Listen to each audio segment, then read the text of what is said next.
abrir aqui para ficar acompanhando os comentários. Quem vai ficar acompanhando os comentários? Quem vai fazer as fotinhas? A gente postar depois. Aí, ó, live sessions.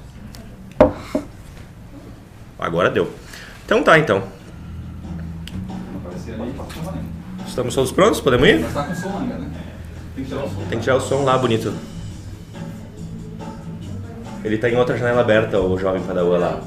Não, lá em cima, jovem. Tem outra aba aberta lá, ó.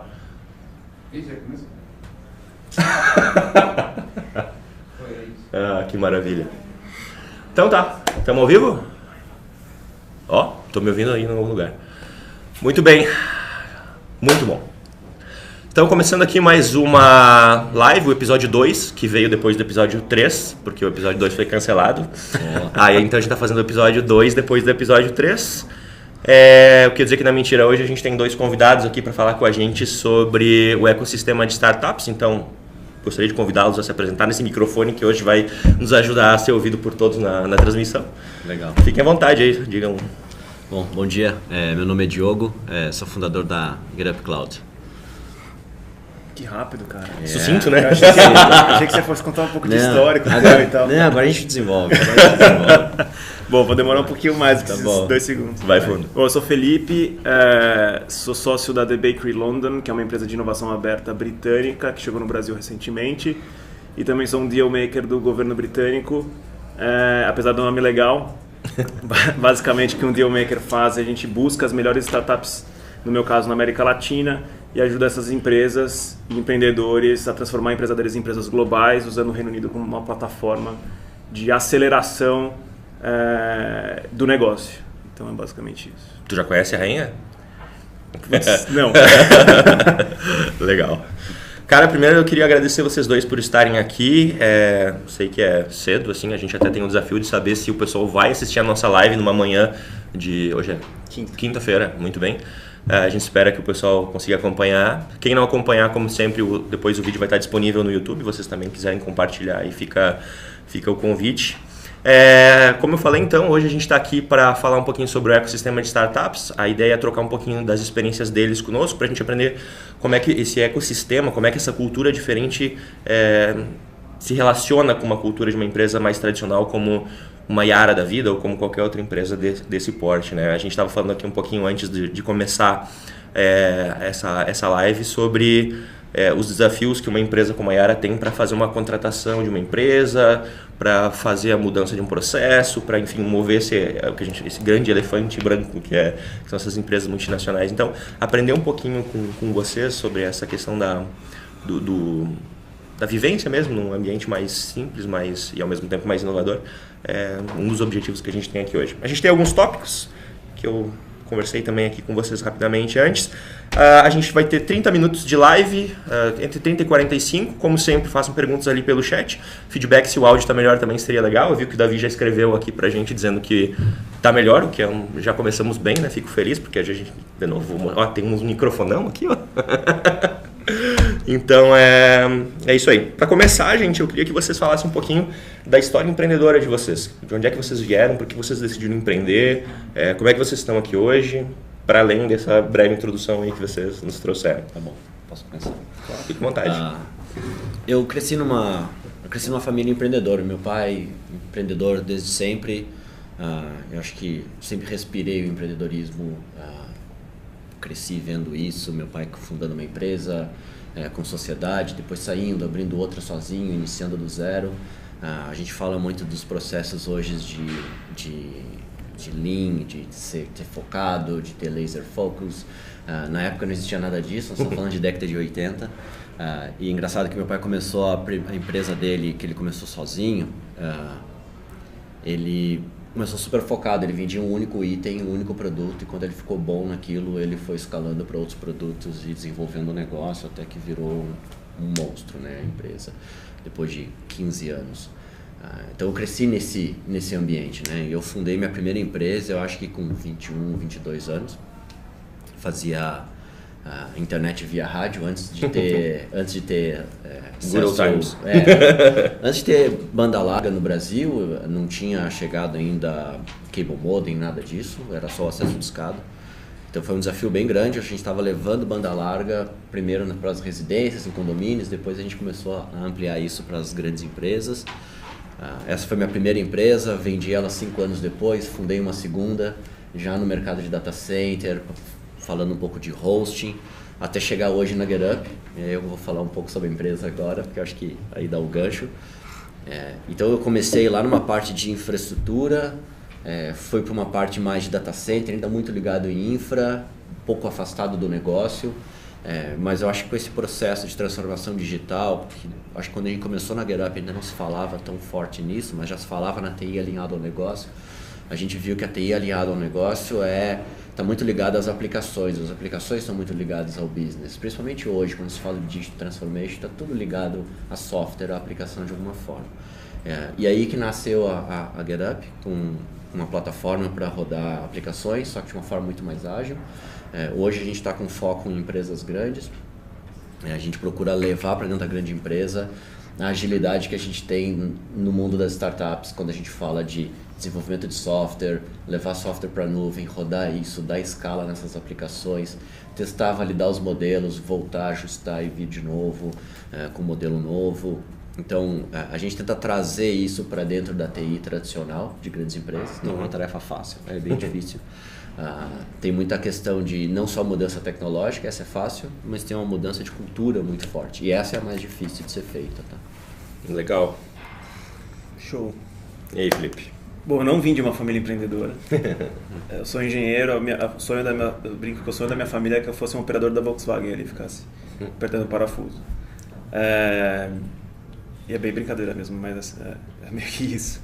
Eu trabalhei 14 anos em grandes empresas multinacionais, sempre com gerenciamento de projetos, focado em supply, engenharia e depois mineração. E eu tinha uma ansiedade muito grande dentro dessas grandes empresas, justamente porque eu não conseguia implementar as coisas que surgiam na minha cabeça.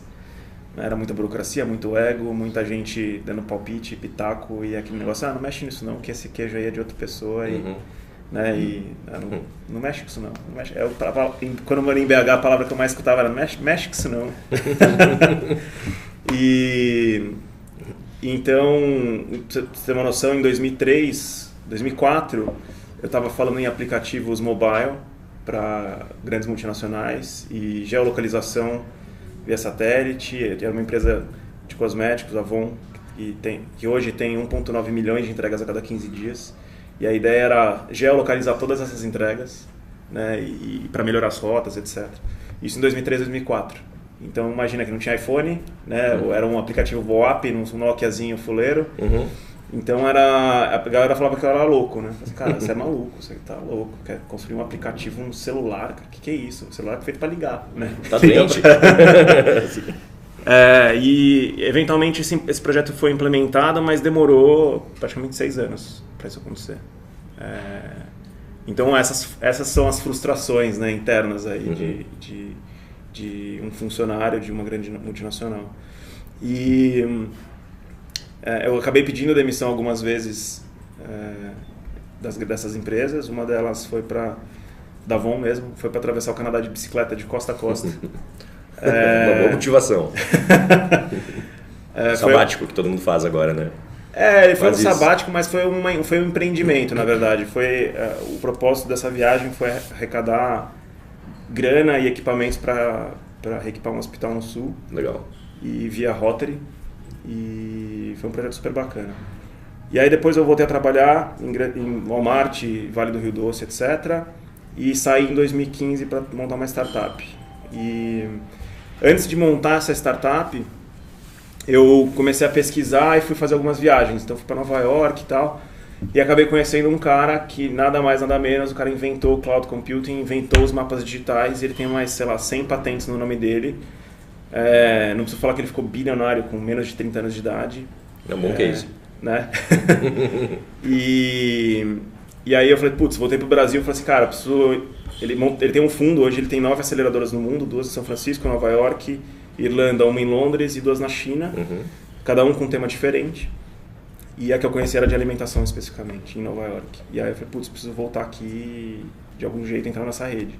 Aí voltei pro Brasil meio frustrado, minha mulher falou assim, você acabou de fazer uma puta viagem, acabou de conhecer uma galera espetacular, veio aqui frustrado, que história é essa? Falei assim, cara, eu sou muito burro, porque a ideia que eu tinha, o cara não vai investir nunca, eu preciso arrumar uma que ele invista. E aí voltei, fiz um speed dating aí com uma galera, acabei arranjando uma sócia que tinha uma ideia, a gente modificou bastante essa ideia, e 2 meses depois o cara acabou investindo nessa empresa. A gente não tinha nenhuma linha de código escrita, o desafio foi... Investiu na ideia. Investiu na ideia e na gente, né, na real. E a gente cresceu essa empresa para mais de 10 países em menos de 6 meses. Bacana.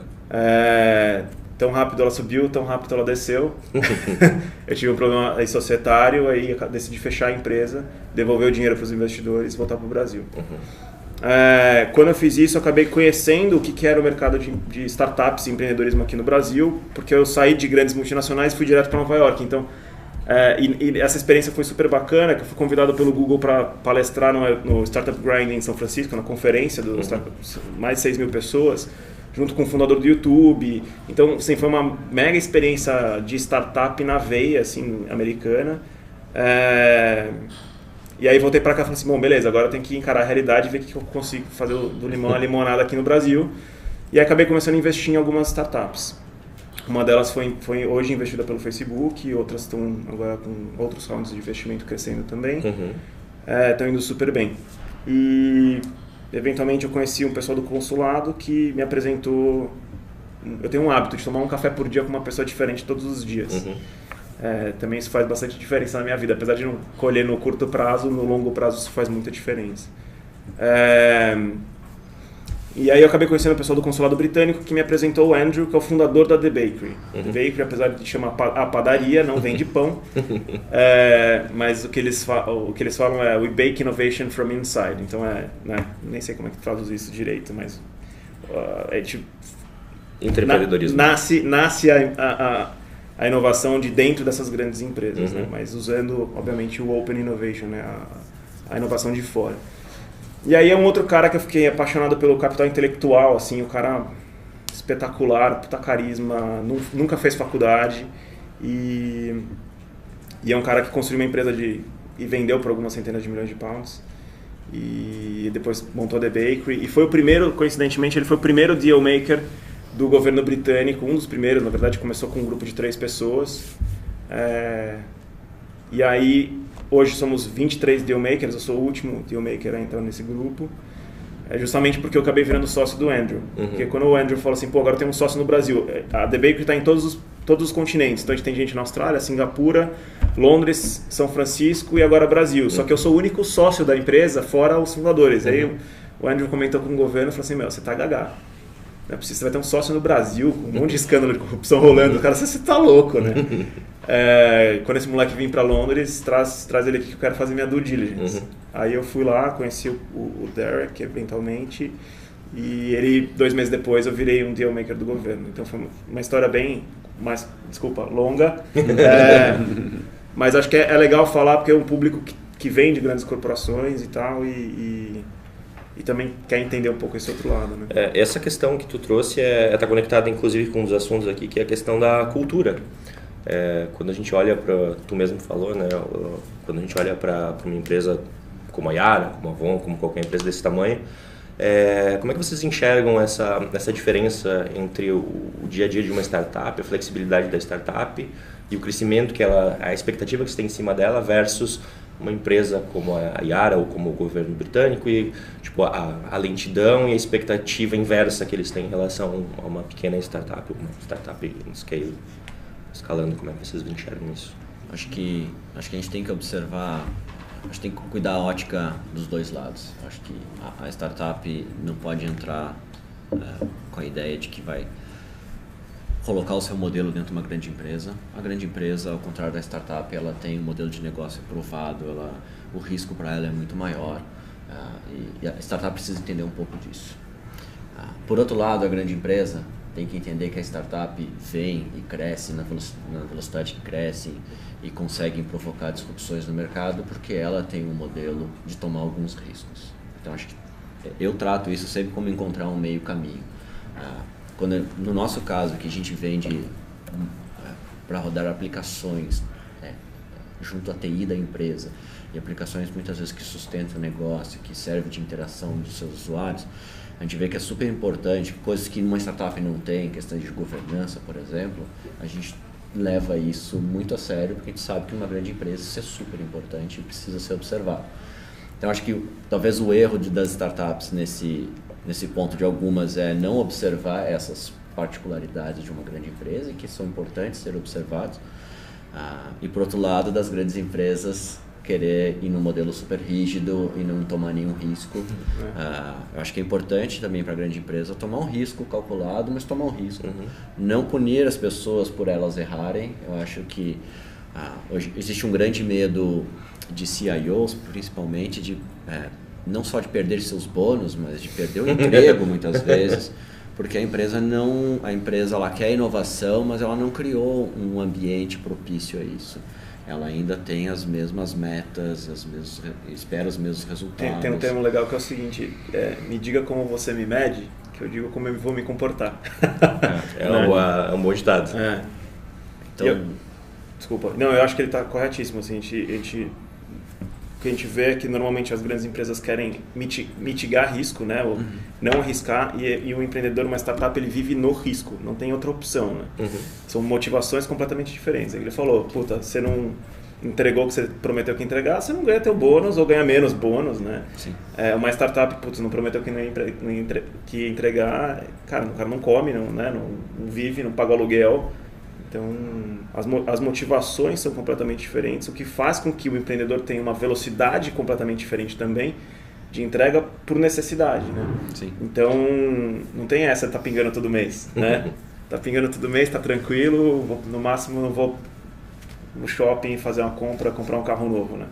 A diferença é que a grande empresa, apesar de hoje ela receber ameaças de todos os lados nos seus modelos de negócio, a grande empresa vive mais numa zona de conforto. Eu acho que trabalhar em grande empresa, a gente está mais numa zona de conforto, a gente se sente incomodado com isso, porque não consegue transformar, não consegue fazer, como mencionou, mas...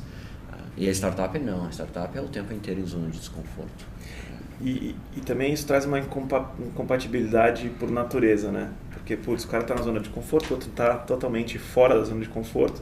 Esse tem uma velocidade muito alta, esse aqui tá na banguela ali, né? Tipo, não precisa estar numa velocidade muito alta, também não precisa estar numa velocidade muito baixa, se tá na média ali tá bom. Então, tá com o modelo de negócio provado, funcionando, faturando lá seus bis e tá legal, né? Então, quando um choca com o outro, né? Ou colide mesmo com o outro, esse cara quer fazer o mais rápido possível, esse cara aqui, calma, relaxa, então, tem 4 meses para provar no jurídico, mais 3 meses para provar não sei aonde, e aí demora 7 meses para o cara contratar, e depois quando ele contrata você paga ele 90 dias, né? Então esse cara já morreu no meio do caminho. No processo de contratação ele já era, perdeu, o cara faliu, o cara não existe mais. Então essas diferenças de anseios e necessidades também fazem com que essa comunicação, essa relação seja muito mais complexa do que deveria, do que poderia, né?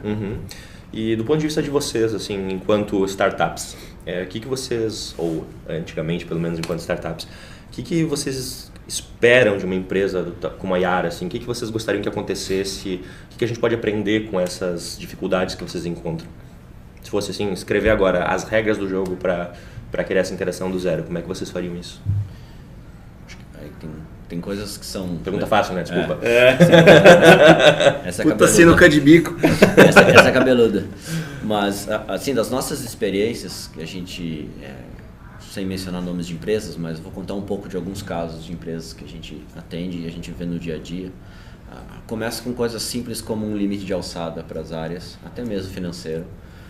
Porque a gente vê que o processo de compras é engessado. Então, às vezes, comprar um certificado digital é um negócio que leva meses para acontecer. Puxa vida, passar um cartão de crédito na Rapid SSL. 199, né? Não é que vai fazer uma puta diferença. Não vai fazer empresa, eu acho. A gente vê outros casos de empresas que querem inovar, mas elas querem... Falando do caso da GetUp, que a gente instala uma solução em cima da infraestrutura que o cliente escolher. E a gente sempre prioriza levar isso para a nuvem.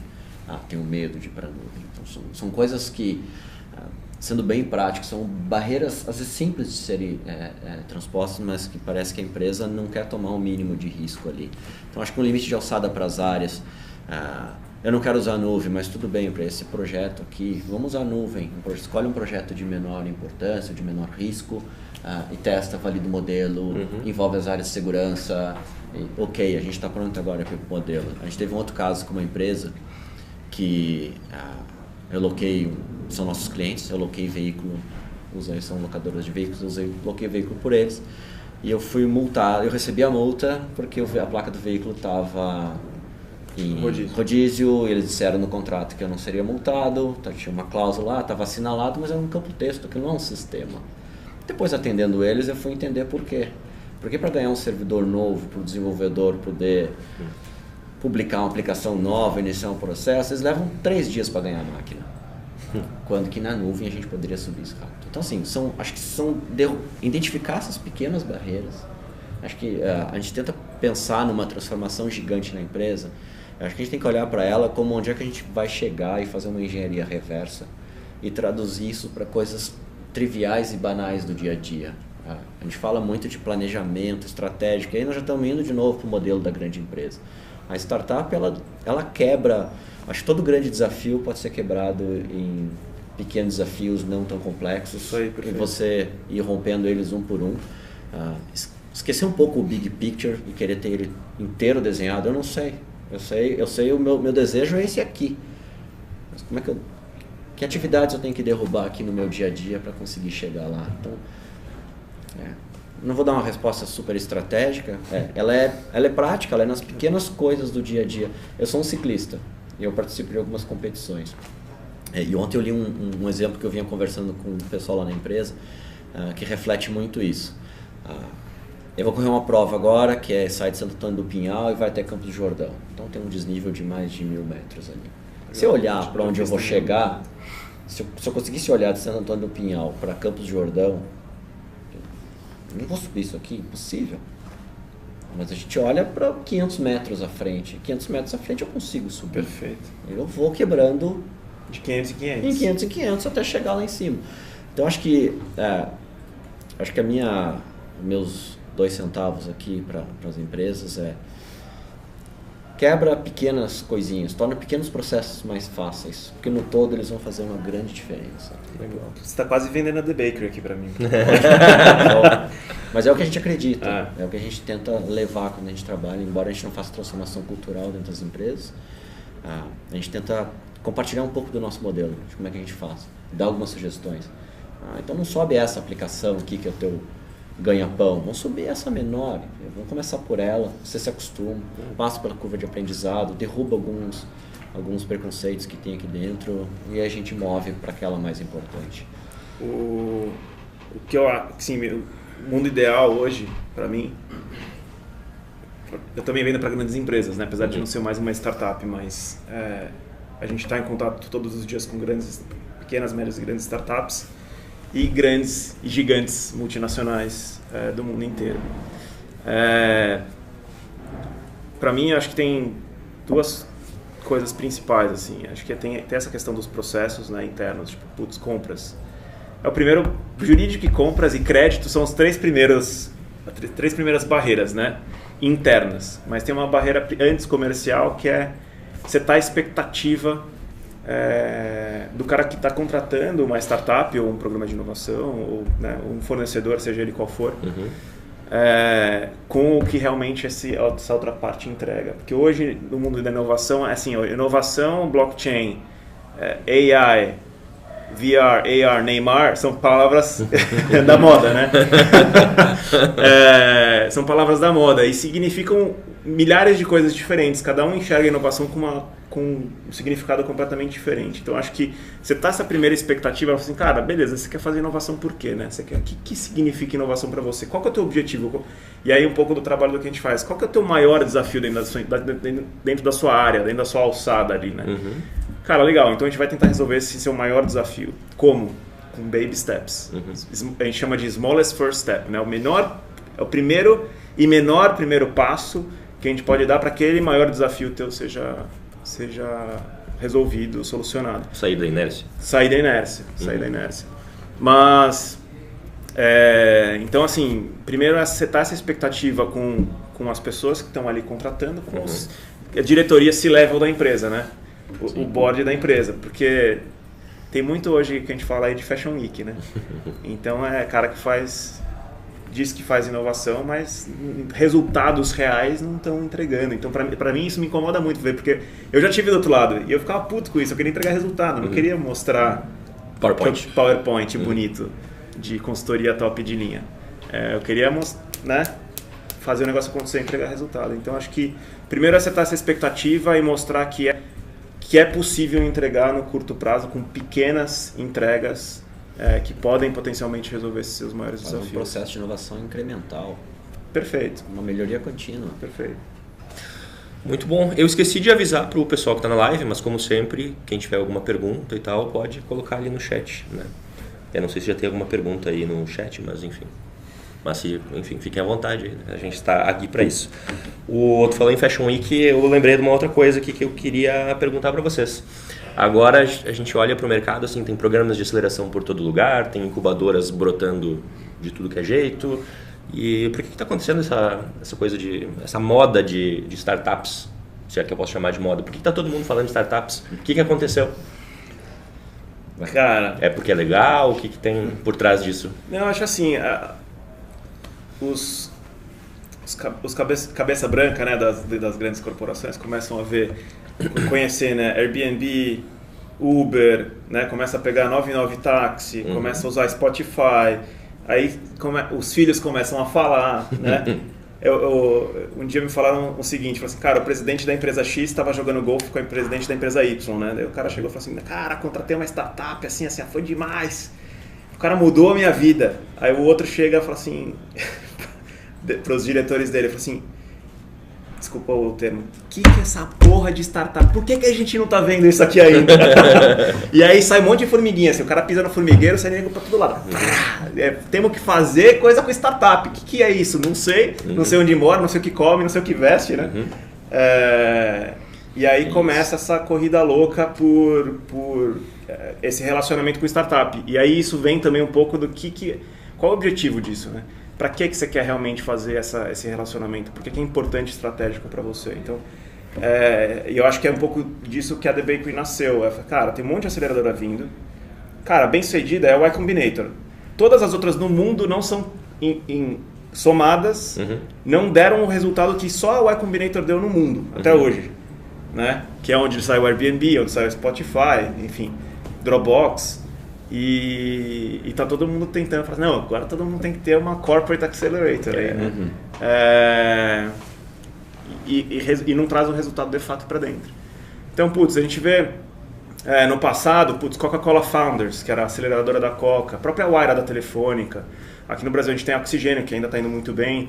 A gente tem a aceleradora da Oracle, que também está indo muito bem, mas porque os caras têm outro mindset dentro. Da Oracle é interna, inclusive. É interna.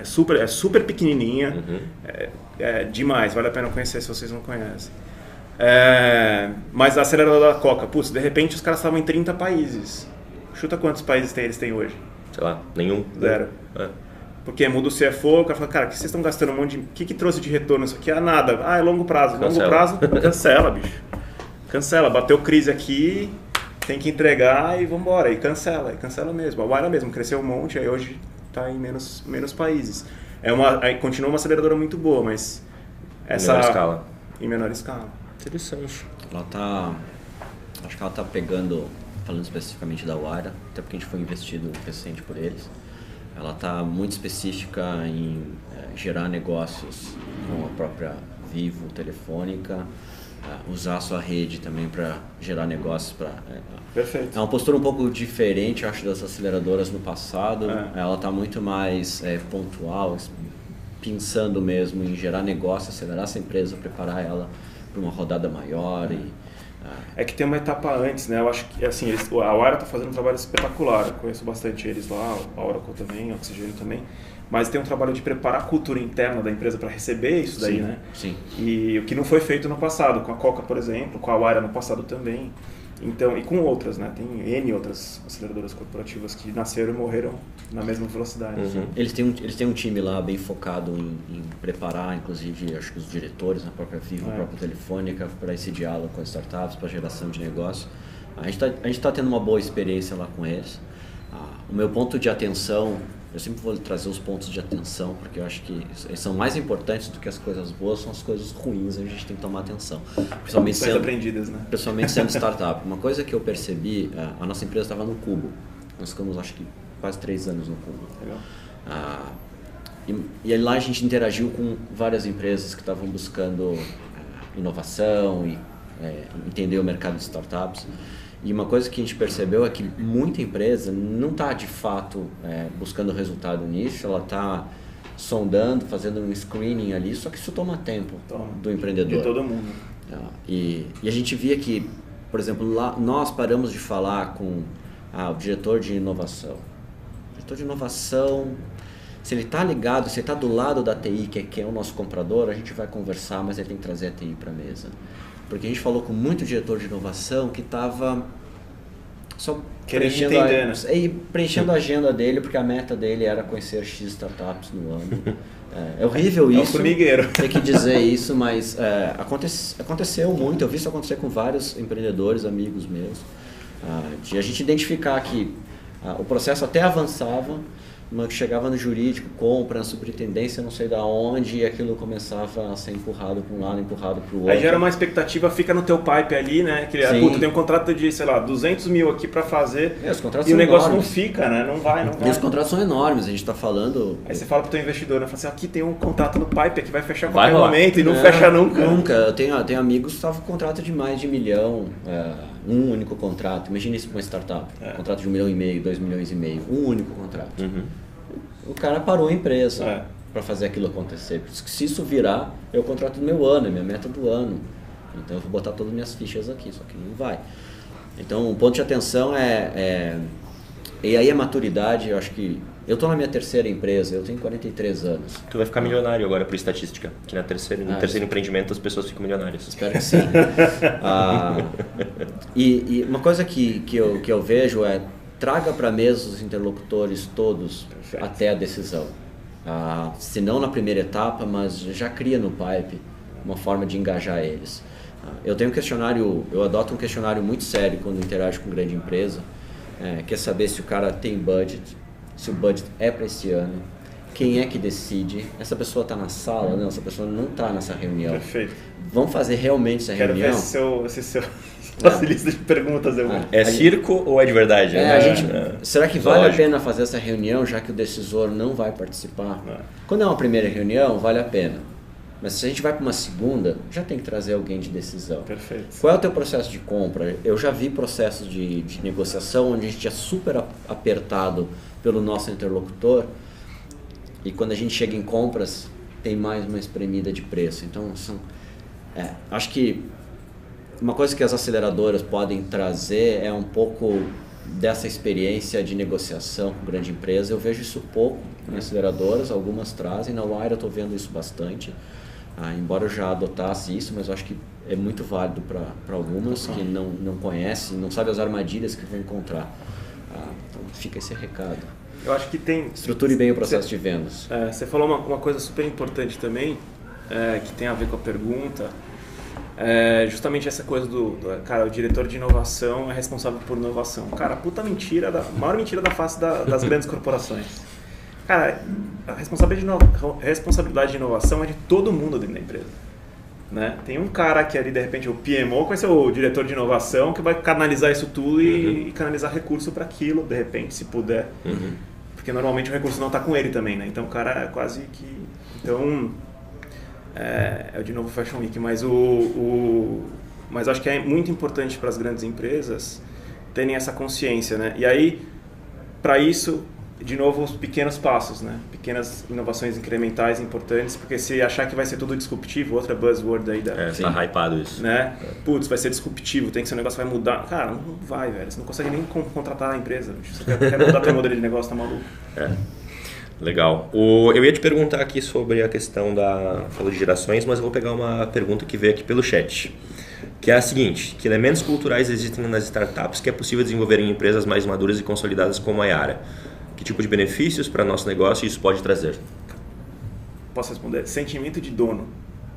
Isso a gente ouve lá todo dia, no chapéu do dono. Não, você escuta, mas não, de fato, né? Aham. É aquele negócio, fala como me mede que eu digo como me comporto. Aham.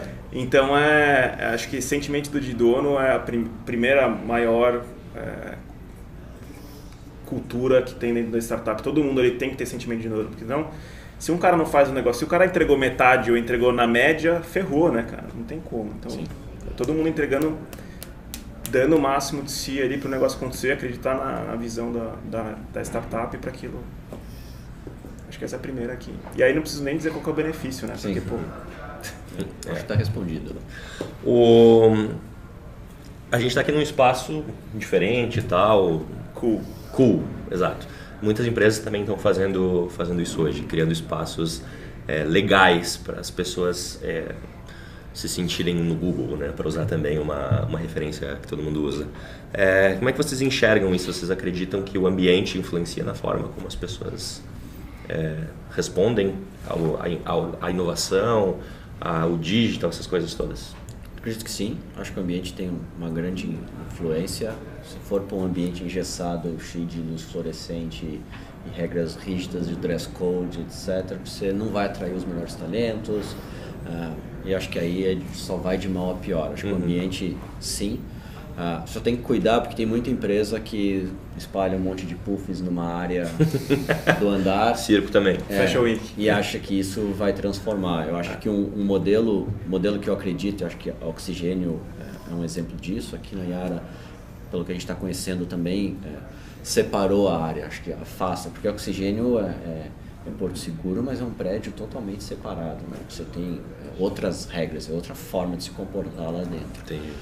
Acho que isso funciona muito também, tá? Acho que é preciso, de certa forma, distanciar um pouco.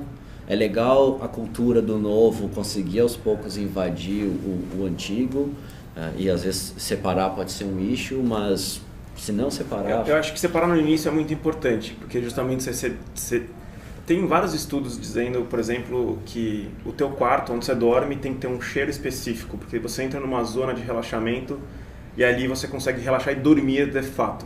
Isso acontece no teu escritório. Quando você entra no escritório da Yara, quando eu entrava no escritório da Avon, da Vale, você entra num estado mental ali de onda, né, de frequência de onda, que é que, cara, agora eu vou trabalhar, agora eu vou destruir, agora eu vou dar cotovelada na boca dos outros e vou me arrebentar, né? Tem um pouco disso, né? Algumas empresas, tipo a Ambev. Mas, então, assim, é super importante estar num espaço desse, onde você se sente à vontade em colaborar, né? Onde você não é competidor do outro, o cara não está comendo a tua meta, né? Ali todo mundo construindo a meta junto, né? Aqui todo mundo, quem está aqui no WeWork, por exemplo, tá todo mundo eu diria que quase que 100% das pessoas que estão aqui tem esse drive, né? De, cara, se eu não entregar hoje, eu não como amanhã, né? E o conceito é esse, né? Criar um sentido de rede em espaços de coworking, né?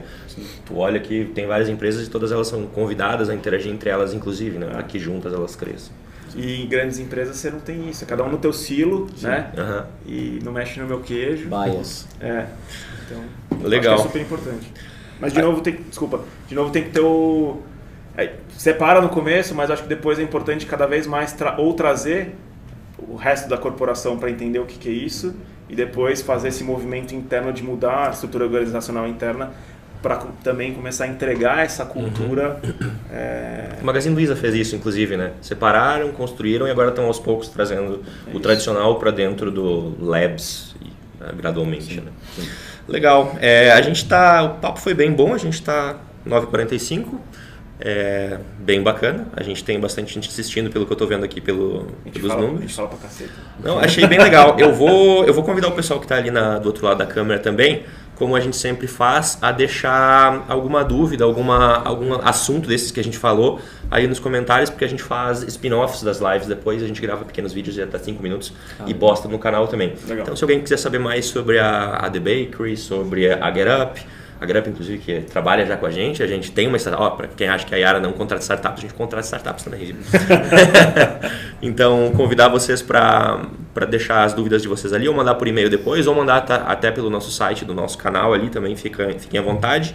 Agradecer ao Felipe e ao Diogo por terem vindo aqui falar com a gente, e se a gente puder ficar aqui depois live conversando mais um pouquinho com o pessoal que está aqui na sala também, seria bem legal. Claro. Você tem alguma consideração final aí, alguma coisa que vocês gostariam de deixar para o pessoal da Yara? Cara, primeiro, super parabéns pela iniciativa. Eu acho que é super importante trazer. Primeiro, vocês estão aqui, a Yara em Porto Alegre, né? Porto Alegre, né? Porto Alegre. Eu acho muito legal trazer um pouco dessa cultura, fazer essa conexão aí entre o novo e o não tão novo. E é legal que tem uma audiência bacana. É importante, óbvio, cada vez ter mais audiência, mas a gente vai construindo isso, né? Mas, de novo, tem que começar. Tem que começar por algum lugar. Eu acho que vocês estão fazendo um trabalho excelente. Parabéns. Obrigado. Gostei muito, foi uma boa experiência. Eu acho que fechou muito com o que a gente falou agora por último. Tem o novo, uma célula separada, mas essa célula aos poucos já está transbordando isso que ela está fazendo para os outros. Eu acho que essa iniciativa da live tem muito a ver com isso. Continuem. Continuaremos. Não parem. E a galera do lado de lá da telinha continue assistindo, né? É, uma boa. Eu esqueci de mencionar também, mas só para fechar então, eu acabei falando que a gente contrata uma startup, pelo menos, tem mais algumas, mas talvez muitas das pessoas da Yara não saibam, mas a gente tem inclusive um programa de scale-up com a Endeavor, que a gente auxilia na questão de mentorias e tal. Então ontem a gente estava lá, eu acho que a gente poderia pensar em fazer, de repente, um episódio extra aí convidando, vou falar com o Living depois, que é quem está envolvido nisso, para a gente, de repente, falar um pouquinho do programa, comentar por que a gente fez isso, como é que tem sido, porque informação, quanto mais a pessoa tiver, menos barreiras a gente vai ter ao longo do processo. Informação de graça, né? Informação de graça, e só depende da gente ir atrás. Legal. Então, obrigado, pessoal. Hoje espero que o áudio tenha ficado bom e abraço.